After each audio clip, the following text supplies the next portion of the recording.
I agree with what you're saying. I agree with what you're saying. Stop agreeing with yourself. Stop agreeing with yourself. Hello, and welcome to Class Half Full Reviews, where we think movies are pretty cool. Today I will be reviewing Dom Hemingway.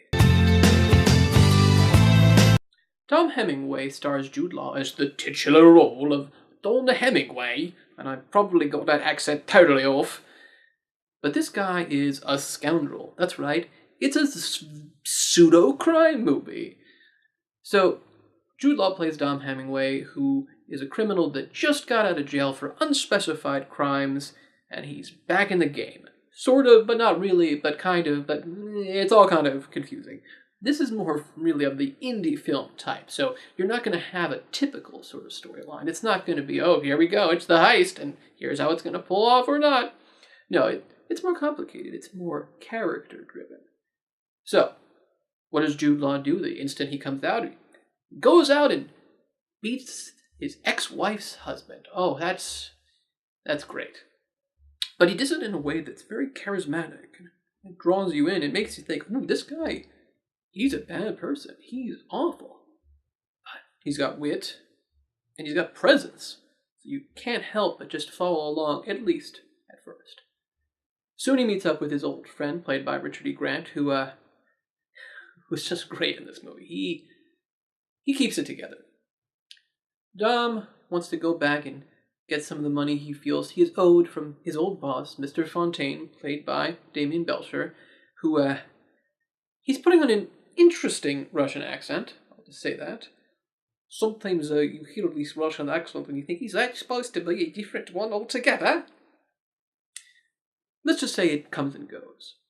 But of course, Tom was also a little bit worried about the daughter that he left when he went to jail. Oh, that's right, his daughter played by Emilia, Clarke of Game of Thrones and Daenerys fan. That's Daenerys, not Khaleesi, that's just her title. So the movie sort of follows Dom and his friends, and maybe he's trying to get his money, and maybe there'll be some drama, and maybe some people will die, maybe some people will get hurt, maybe he'll get in some sticky situations, and maybe he'll have to try to think his way out of it, or maybe he'll just get drunk again.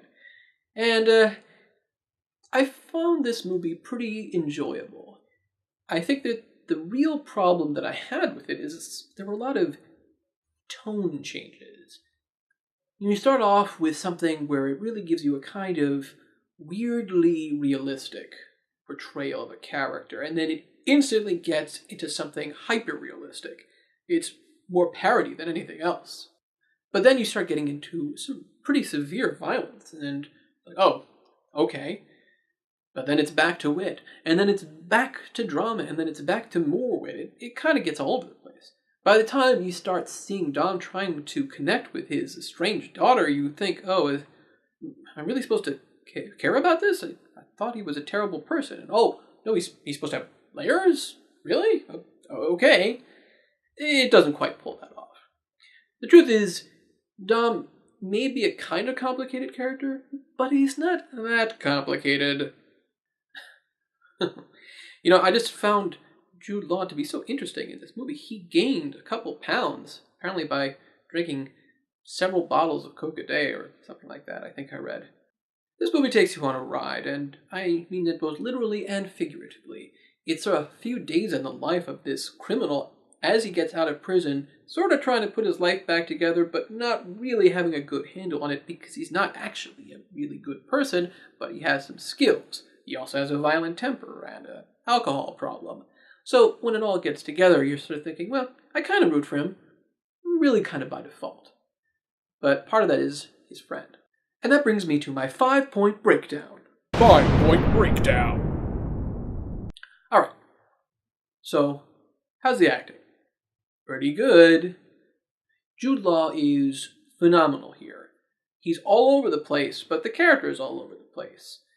When he yells in fury, he has lines that are just funny.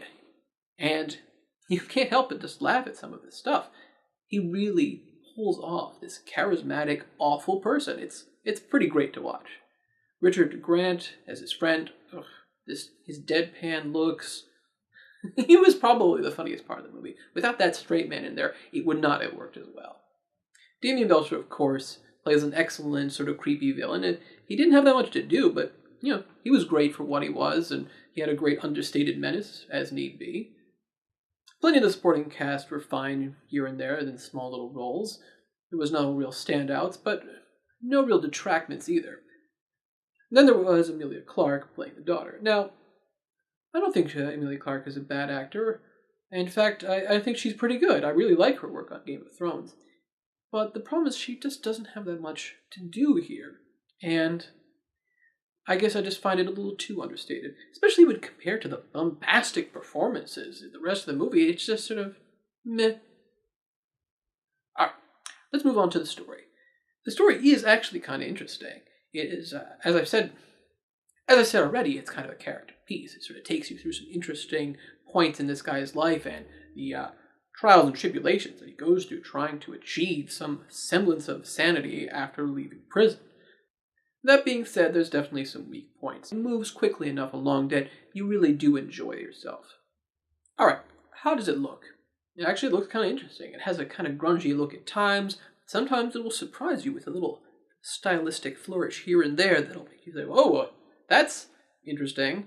Now, sometimes those flourishes actually detract from the actual themes of the movie, but, that's a whole other kettle of fish. In general, it works pretty well. I like the way the film is shot. It kind of draws you in and really makes you associate with the characters really well. Alright, let's talk about the feel. When you leave this movie, I think it's going to be really different depending on who you are.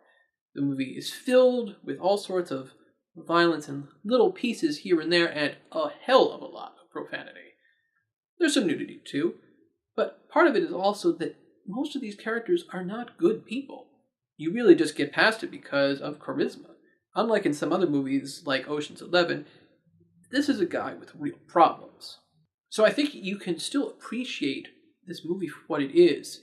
It's just not amazing. It's not really great. But it is a good time. It really is something I think that afterwards you're going to say, alright, I feel like that was not bad, but wasn't great either. Alright, so let's talk about whether or not this film matters. The truth is, I like this idea. I like character pieces. In a sense, I like to see more of this interesting story that isn't really just a straightforward arc. This guy doesn't necessarily get to the end and learn all the lessons he needs to survive. Sure, there are specific things that happen and a few morals you might want to try to learn, but in general, this is just sort of like an interesting movie. And yeah, the main people are not good people, but that being said, sometimes it's fun to watch a movie like that. This is the kind of thing that would be pretty good as a Netflix. This is the kind of thing that would be pretty good, I think. Kind of ideal as a Netflix watch. Yeah, that's how I feel like this movie might come off pretty well. I don't really know that it needs to be seen in the movie theater. I mean, I usually prefer it just because of the experience. It always draws you in more to see it on a big screen. But for everyone, I don't think it's necessary. I think for people who like some of the sort of early Guy Ritchie movies, you might like this kind of thing, even if it's a little bit off the beaten path. So I give it, if you don't mind some profanity and terrible protagonists, you might like this. Thanks for stopping by.